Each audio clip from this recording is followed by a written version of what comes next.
Orang yang tidak nerima rukhsahnya Allah Ta'ala. Jadi orang wajib-wajib dilakoni terus kadang-kadang mergo dadi identitas isin ninggal. Kalau orang biasa puasa Senin Kamis saking terkenal puasa Senin Kamis sampai muka napa isin. Iku dosane kok Gunung Arafah. Wis hadis iki apa lho, kowe ora puasa Senin Kamis. Jadi ala kenapa ora puasa Senin Kamis nampa rukhsahe pengiran niku ora nampa jeneng gak nglakoni. Karena mengkono iku ali ngatasi manal ismi yang dosa pemislu jibali Arafah iku kaya Gunung Arafah. Jadi pangeran itu ya aneh sing apik to. Jadi misalnya ana wong maca Quran kok yakin ra di sepuro iku dianggap ngenyek Quran. Wong wukuf ning Arafah kok nyangka dosane ra di sepuro dianggap ngenyek pangeran.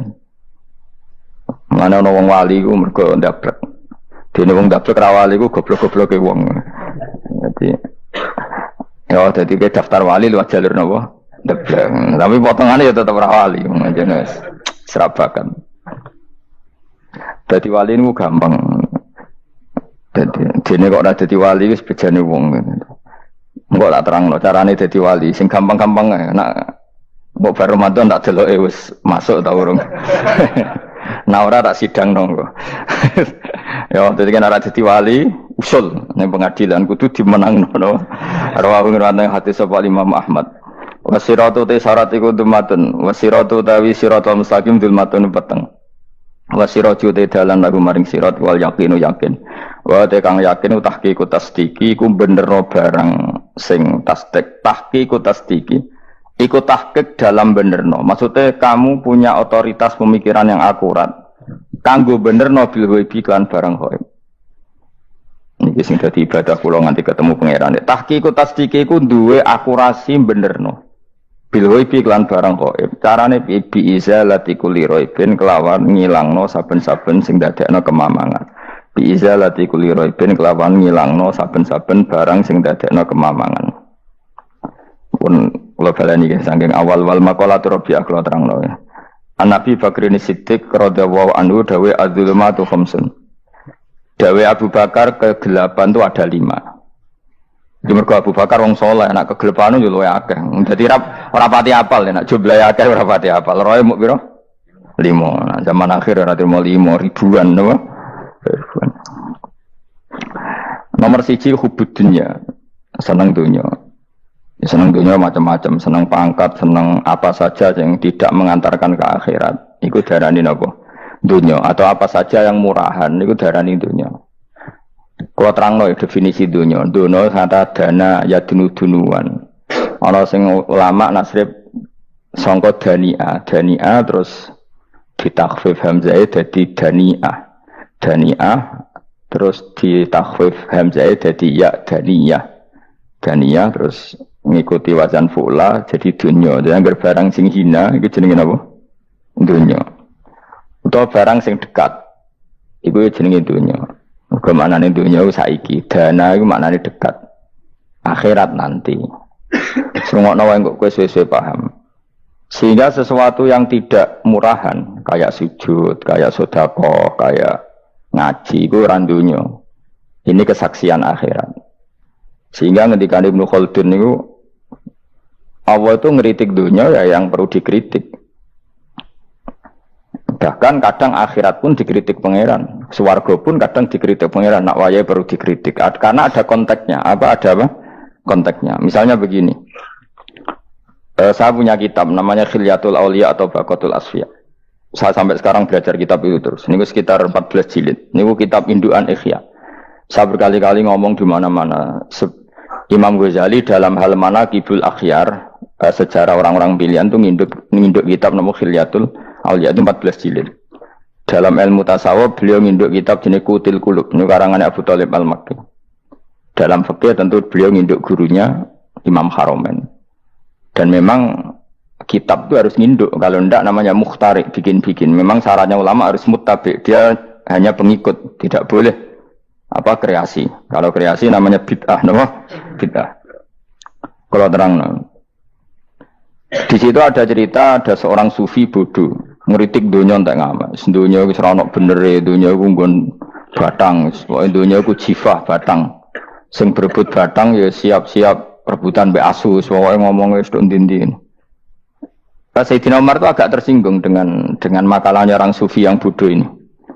Ya rata-rata orang sufi memang bodoh. Kecuali gelem ngaji fikih. Setelah ngomong ngalor ngidul dunia ku swelek terus dia biasa lah sufi itu semilah dhewean terus orang lakoni popo, ngerti-ngerti lesu, kok mangan wae lesu, orang sufi kan gitu. Singkat cerita terus Umar agak marah tapi beliau masih bisa mengendalikan diri terus kata beliau, "Sal sayyidah." Dan sal hada sayyid. Kamu tanya hada sayyid, maksudnya sayyid dalam bahasa dulu itu ya orang terhormat. Dalam bahasa zaman era itu maknanya sayyid itu masih apa? Sadat maksudnya bukan habib, bukan. Kalau dalam bahasa Arab dulu itu memang kalau habib itu ya Nabi, kalau sayyid sadat itu sufia itu belum pasti maknanya apa? Habib ya, tokoh-tokoh yang diikuti dalam apa? Makalahnya, dalam apa? Makalahnya. Terus kata Ubay bin Ka'ab, dan ini menurut saya benar sekali, dan kamu harus mengikuti Ubay bin Ka'ab. Dia adalah termasuk 6 sahabat yang dipuji Nabi min ahlil Quran, apa? Yang dipuji Nabi min ahlil apa? Quran. Kata Ubay bin Ka'ab, lalu Anda masuk surga karena apa? Lalu Anda masuk neraka karena apa? Lalu Anda dapat ridho Allah karena apa? Kamu itu bisa masuk surga lihadidar karena kenangan di rumah ini, maksudnya karena dunia ini, karena sujud kamu, karena kebaikan kamu itu di mana? Allah mereferensi amal kamu ya di dunia ini. Kamu masuk surga karena sujud kamu di dunia ini, nanti masuk neraka karena keangkuhan kamu di dunia ini. Fahadi dunya mi'yar, dunia ini adalah takaran. Semua referensi Tuhan tentang akhirat itu merujuk kelakuan kita apa? Di dunia. Sehingga kalau kamu masuk surga selamanya lama, itu ya karena kebaikan kamu di dunia. Maka jangan kritik dunia ini, karena dunia itu mahalu sujudika, mahalu ruku'ika, mahalu wah dia marah-marah. Sehingga semenjak itu kata Ibnu Khaldun, orang tahu dunia yang dikritik adalah dari madadul kalimah dani'ah, suatu yang murahan, apa? Yang murahan. Sehingga kalau misalnya orientasinya itu kebesaran li'ilai kalimatillah, maka itu tidak termasuk dunia. Dan yang suasananya akhirat tapi motifnya adalah kasal, kemalasan, itu yang benar-benar dunia. Makanya Imam Syafi'i sering kritik tasawuf itu sampai ussisati tasawuf alal kasal. Ilmu tasawuf itu basisnya itu karena pemalas. Karena tadi, misalnya begini, ini contoh paling gampang. Zaid itu di daerah pinggiran di mana Islam itu minoritas. Terus dia ingin kaya raya supaya bisa bikin masjid atau bikin komunitas Islam. Atau dia ingin jabat jadi lurah supaya nggak ada pelarangan orang sholat karena dia yang punya otoritas bikin aturan. Atau kalau mungkin skup lebih besar, dia ingin jadi bupati supaya daerah situ familiar dengan Islam karena pejabatnya Muslim. Itu tidak dunia karena semua orientasinya untuk mengawal sujud, mengawal kebenaran. Tapi kalau kamu di daerah pinggiran, kemudian milih dhewean, kabeh kersane pangeran, sithik-sithik kersane pangeran, terus kamu meninggalkan aktivitas dakwah. Itu yang dunia, karena motivasi kamu adalah al-kasal, males dari mewarnai buminya Allah ini dengan sujud. Ini yang banyak orang sufi salah paham. Makanya orang sufi harus ngaji fikih. Bendekne roh, dielingno wong alim, wong fikih nak kitmanul ilmi ku haram. Kitmanul ilmi haram. Menyimpan ilmu itu haram. Tidak memberi kontribusi dalam proses orang sujud adalah haram. Tidak memberi pencerahan pada umatnya Nabi adalah haram. Menikmati keasikan yang pangeran dewi adalah haram. Dia harus diingatkan gitu terus. Kalau enggak, itu bahaya bagi agama ini. Makanya dulu itu enggak ada orang sufi yang enggak ngaji ulama fikih. Sekarang kebalikan, malah wong sufi darani fikih mau kulit dekne wis tok hakikat sembrono. Oh tak tobat nonton anak ketemu aku. Itu bahaya, paham seperti itu tuh bahaya. Karena sekarang itu sufi itu jadi identitas kesalehan. Jadi yang rumah kome sufi koyo-koyo sak dhuwure ahli napa? Fikih. Itu bahaya. Karena tadi sufi itu akan ngeritik dunia sepedas-pedasnya. Kemudian ujung-ujungnya meninggalkan dunia, kemudian happy-happy asik pangeran dhewean dan membiarkan umatnya Nabi ini berserakan kemana-mana, tidak terlibat sama sekali, tidak memberi kontribusi sama sekali. Kalau bahasa gampangannya orang gelem amar ma'ruf, gak gelem nahi mungkar. Tapi bahasa amar ma'ruf nahi mungkar kan saiki dadi gerakan ekstrim. Makanya ora tak bahasa amar tidak peduli, tidak mulang. Mergo saiki bahasa saiki repot terus. Paham ini penting kalau terang. Jadi kalau baleni malih ya. Sing dimaksud dunya ketika dikritik pangeran iku dunya sing sangka kata daniah, sesuatu sing murahan, sing enteng, sing nafsu. Iku jenenge napa? Dunya, napa? Dunya. Tapi ketika sesuatu itu baik dan mengarah kepada Allah, iki jenenge dunya iki masruatul akhirah. Maka dunya itu di dua status napa? Siji masruatul akhirah. Dan ini status yang harus kita pakai. Makanya kata Imam Ghazali itu, gue nak randi duit, sak penat-penate urip terus merasa nggak punya kenikmatan, datang saja ke kuburan dan yakinlah semua yang sedang mati keinginannya hanya satu, ingin kembali di dunia dan memperbaiki amal-amalnya. Berarti dunia adalah segala-galanya bagi orang yang sudah mati. Ya, orang yang sudah mati itu cita-citanya satu, la'alli arji, semoga kita kembali ke dunia. Untuk apa? Untuk membenahi semua kesalahan yang pernah dilakukan zaman ning dunia. Terus kamu ingat, fa'ana fid dunya, ya Allah, alhamdulillah sekarang masih saya di dunia. Artinya saya punya satu kesempatan yang diinginkan semua orang yang sudah mati di seluruh dunia. Lalu malah wali anu surip malah kepengen nang mati. Saking kakean kasus ini, apa? Kakean apa?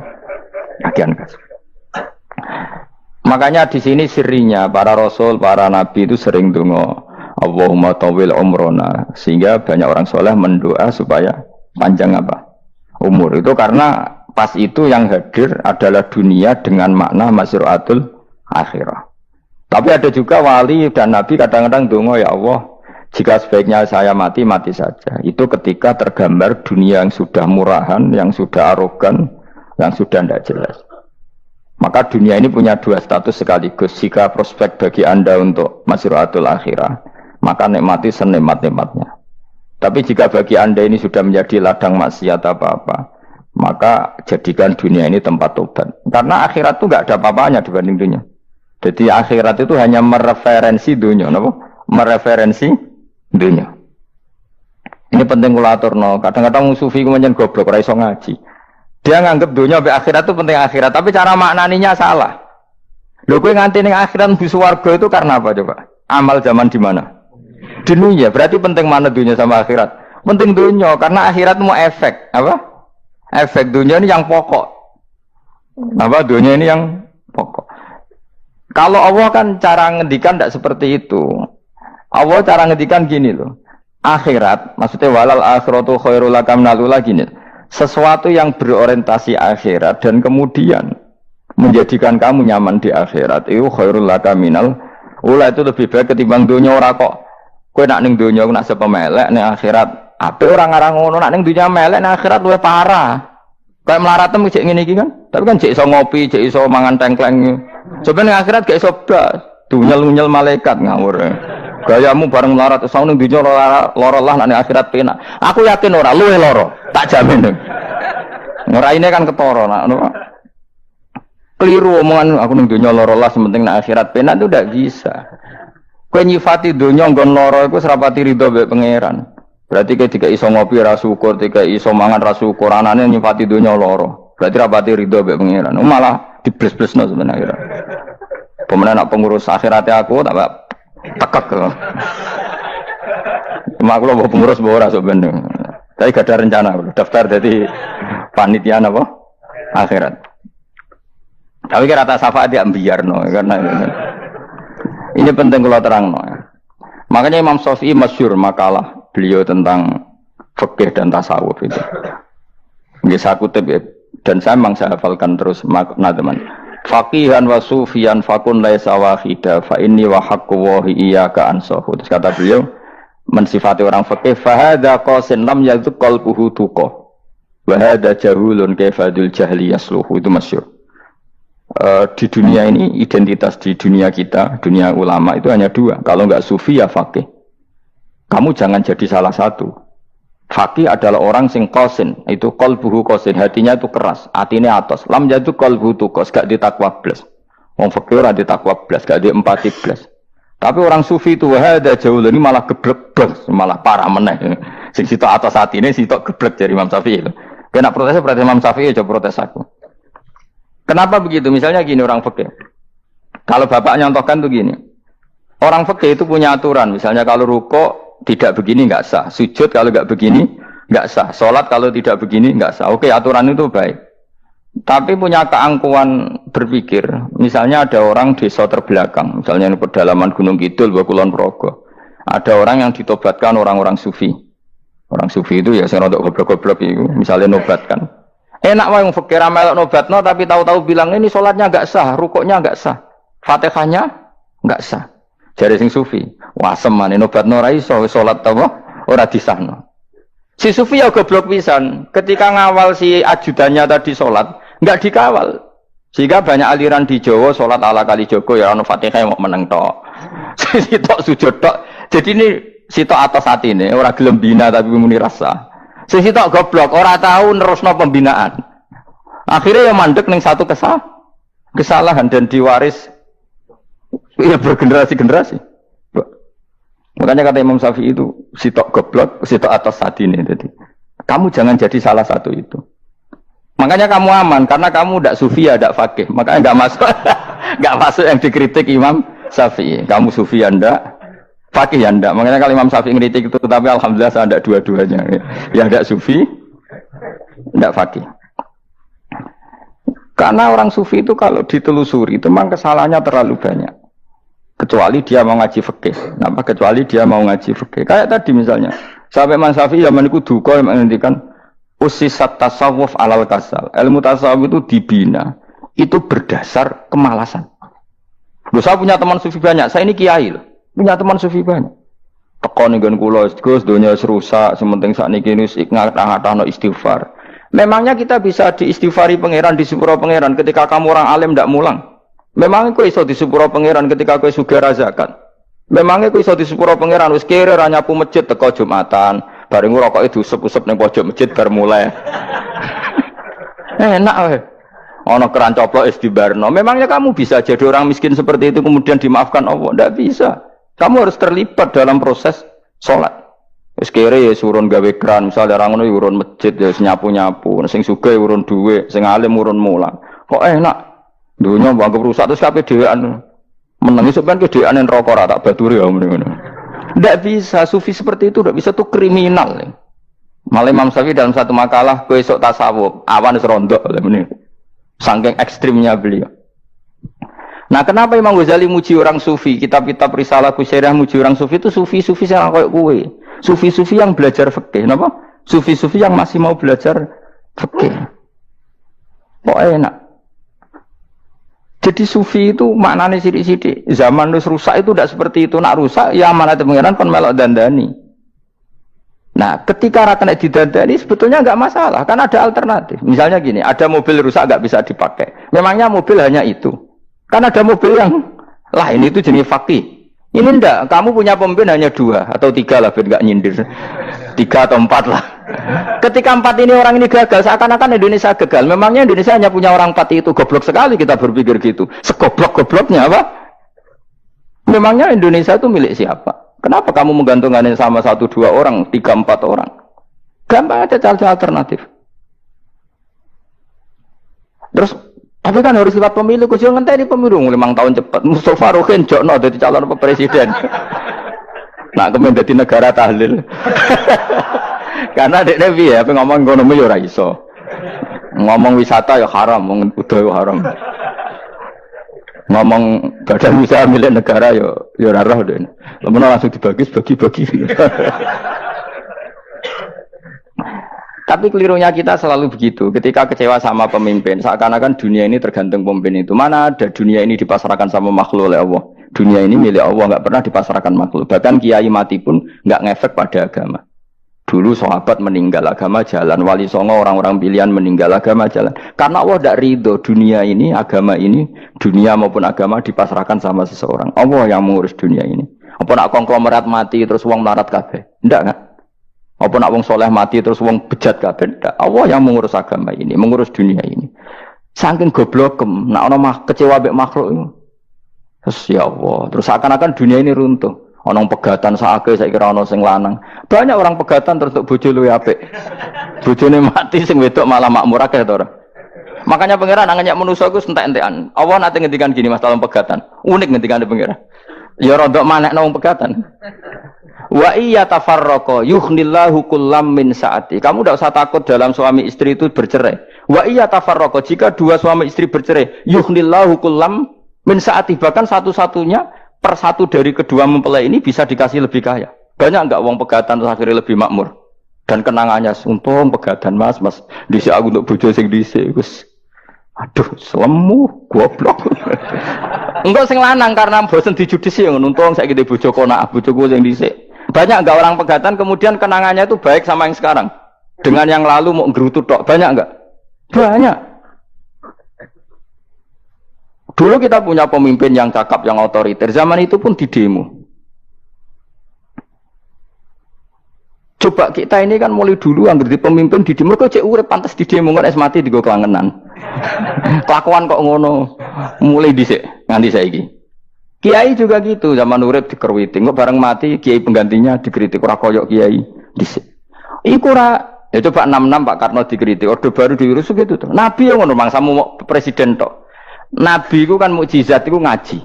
Jadi mukjizatnya Nabi ku ngaji. Jare masyarakat pun mukjizat ora keren blas. Mukjizat iku kudu nganggo tongkat. Dadi seru napa? Dianggap Nabi Harry Potter. Jadi Nabi ku mukjizat kok mulang. Mulang itu mengatur logika supaya mapan nikmati Allah dan Rasul. Itu mulang. Mereka agak seneng. Mat, caraku Nabi-Nabi dhisik ku ditongkat apa mat. Dadi seru apa? Seru main seblak pokoknya seru lah. Nabi sempat tertarik. Ya kepengen ditongkat tahu Nabi wah. Kita ya sangar lah. Wah. Jadi Nabi ngalor ngidul gak apa? Tongkat ngono sing nglawan blus terus kecemplung segoro. Kan ya seru lah misalnya ono Yogyo macam-macam tutuk terus likuifaksi do tenggelam kan seru lah apa? Nah jawab pangeran lucu. Dia matke njuk tongkat, gampang nah masalah tongkat. Sekarang ngetokno wit kan gampang tongkat iku. Memang samu tongkate Nabi Musa terus digawe dikai mori terus dikai minyak ya ora dijupukno wit diketokno memang samu. Wong sing hebat itu sing nyekel dol ora apa. Ya jajal tongkate Musa tak kena kowe. Iki ora ono pengaruhe. Wong saiki ning gone Turki digo tontonan ora piye-piye. Lah nek mbate jek aktif Pak Turki nantang Israel duel langsung. Lah wong di tongkate Nabi Musa kok digertak Israel rawani. Lah nek tongkat iku tenan nak oh sing sakti sing nyekel dul ora kok perkara tongkate. Nah cara wae dhisik sono HP Nabi Musa ya luar biasa cara itu. Akhirnya Nabi Muhammad itu sempat kepengen jawab pangeran unik. Awalam yakfuru bima utiya Musa min qabl. Matke kok gak eling apa zaman Musa nggo tongkat wong terus do iman. Awalam yakfuru bima utiya Musa min qabl qalu sikhroni tazahara wa qalu inna bikullin kafirun.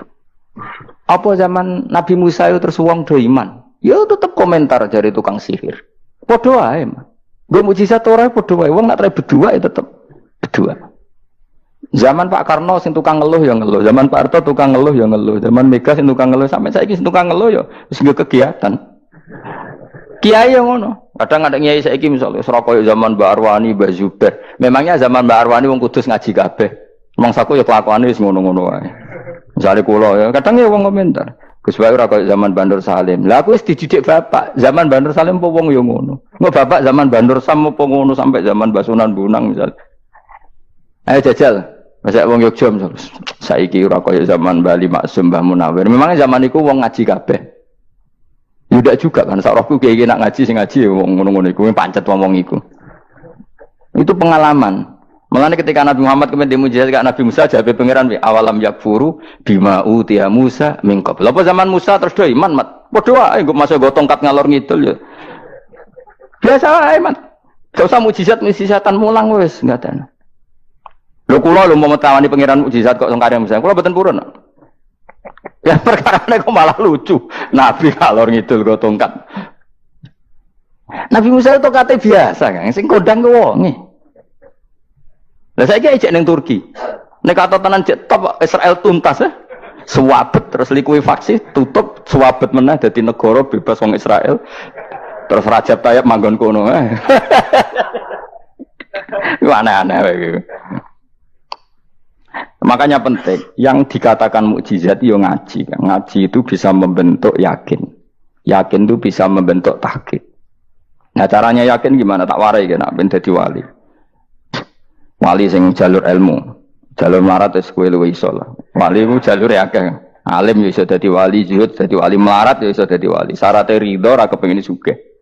Ya syaratnya melarat dadi wali ridho ora terbersit kepengin sugih ya ora tau muni lho umpama aku di dhuwit ora dadi wali, muni umpama tok wis ora dadi wali. Jadi fa inna law taftahu amala syaiton karena mengatakan umpama itu wis buka pintu setan. Jalur apa ke? Nah alim syaratnya hafal Quran, hafal ribuan hadis. Ayo nak zuhud syaratnya ra di HP, ra anan. Nak fikir ra oleh diangen-angen. Ayo milih ndi? Apa rasa dadi wali? Enggak usah ya. Kalau terang ini penting. Kenapa saya sering kritik orang sufi? Karena sufi sekarang itu beda dengan sufi dulu. Di Jawa Timur itu keluarnya para kiai ya gitu. Kalau ada orang ikut torekoh tertentu, terus gak gelem ngaji takrib, akhirnya linge pangeran suwengi tapi sesucine keliru. Masalah didik anak bojo keliru. Karena ya mau sementing la ilaha illallah terus maca la ilaha illallah terus itu gimana? Kalau kita iman sama Allah, ternyata iman dengan aturan-aturan Allah. Misalnya kita seneng cawe wedok, terus mbok sebut jenenge tok, kono njuk wedak ra mbok kei, njuk mangan ra mbok kei. Terus kamu tidak mempelajari sing disenengi pacaran ku apa? Senang Allah itu maknanya senang ketentuannya Allah. Allah yang murka itu apa? Kalau kita zina, kalau kita maling, ketika korupsi. Allah yang suka apa? Kalau kita sujud. Lalu syaratnya sujud apa? Harus dalam keadaan suci dari hadas besar maupun hadas kecil dan tempatnya tidak ada najis. Bahkan harus gitu. Itu senang Allah kok aman. Allah semengi terus pingsan, kesemper. Terus nak tepak ono sing darani wali. Ono darani wali ono salam template. Wah apa-apaanan. Mentor bapak kula saking kerase. Lah wong darani wali nek melete keren aku jare. Tak top aku jare. Lah kok saged, Pak? Paling zaman akhir darani wali dadi gula, wong salah templek ngekeki dhuwit. Tapi nak wong alim darani wali ku sing dadi pinter akeh. Coba jajal lah wis ayo. Nak ora percaya Ruhin maklumno nak saiki wali, nak ora dadi gula mbek dhuwit. Ayo saiki umumno nak Ruhin iku wali. Reaksi masyarakat kira-kira piye? Salam template terus sangat malam merek rokok Ruhin, misalnya rokok apa ya terus ditukokno.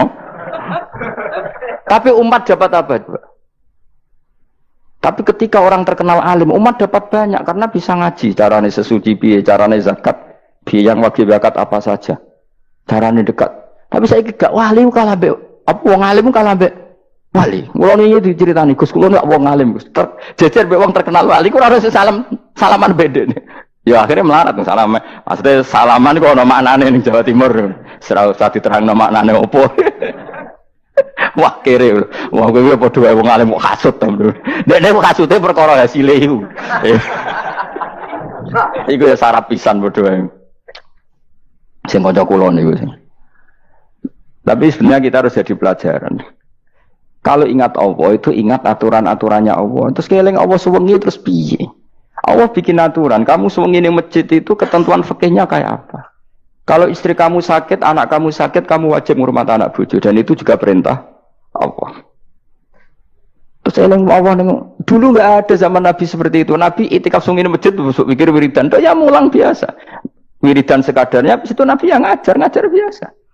Siapa yang tanya tentang haid, siapa yang tanya tentang ghanimah, siapa yang tanya. Jadi yas'alunaka 'anil anfal. Ketika mereka iskal, lalu ghanimah cara bagi gimana ya Rasulullah? Dibagi wa'lamu annama ghanimtum min syai'in fa anlillahi khumusahu wal rasulullah 1/5. Ada yang tanya lagi, wa salunaka 'anil makhid. Istri saya cara ngakad tidak normal ya Rasulullah. Kadang-kadang over. Terus disebut itu istihadah apa? Itu ditanyakan. Ada yang kaya usul, ya Rasulullah duit kula kathah lalu tak kasihkan siapa? Ya salunaka madzayun fikun. Ora kok terus eling pangeran sungi-sungi terus do ngantuk, bariku keturu. Bariku makan-makan ora ono ngono. Coba, jika seseorang terkenal wali itu paling untung udekne. Ini bukan kritik kan. Memang harus dikritik. Kritik aku enak aku kualat, kowe ra wali kok ngritik wali. Kowe cuma melok-melok.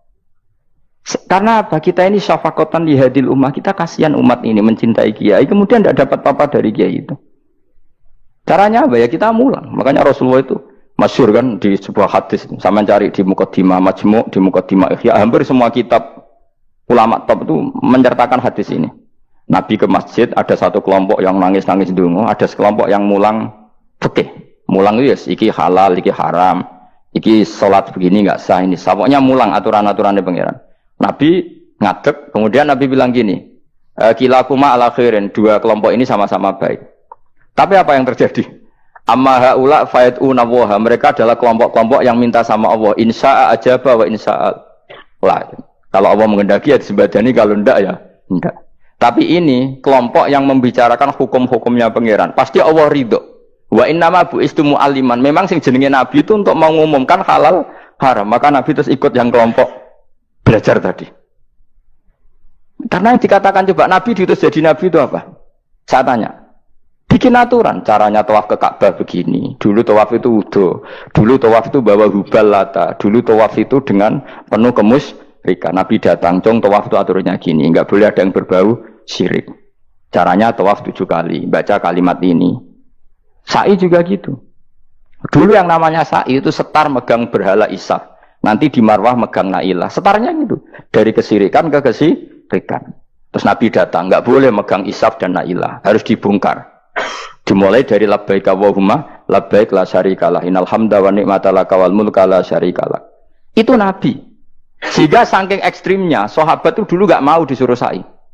Enggak ya Rasulullah, kita ada sa'i. Tempat yang dulu kita syirik di situ. Karena kalau sofa setarnya pegang Isaf, nanti kalau di Marwah pegang Nailah, itu nama berhala. Terus Allah menurunkan inna sofa al-marwata min sya'airillah faman hajjal baita wa atamara fala junaha. Istilah pangeran fala junaha. Kalau kamu sudah Islam enggak apa-apa sa'i. Kenapa bilang enggak apa-apa? Karena dulu pernah sahabat merasa dosa, karena itu dulu basis kemusyrikan. Jadi ini penting saya utarakan. Lagi-lagi yang digerakkan Nabi adalah aturan main dalam hidup ini. Nama aturan main. Lho kula wingi pasaran wingi ini kula mucal napa sak bener. Kula mucal Minhajul Thalibin karangan Imam Nawawi, kitab fikih. Mergo kula niku mangkel. Kadang wong alim terus darani wali. Nek darani wali ngono wong teko njuk pangestu. Kadang kurang ajar meneh wong ape kaji njuk ndongakno kaji mabrur. Luwih parah meneh. Nah kula tak ngamuk tenan. Kowe nak langsung ndongakno wong iku kaji mabrur padha karo ana wong ra iso numpak sepeda motor. Iki kula badhe numpak sepeda motor, ndongakno slamet. Wong belajar ya ora kok njuk ndongakno selamat.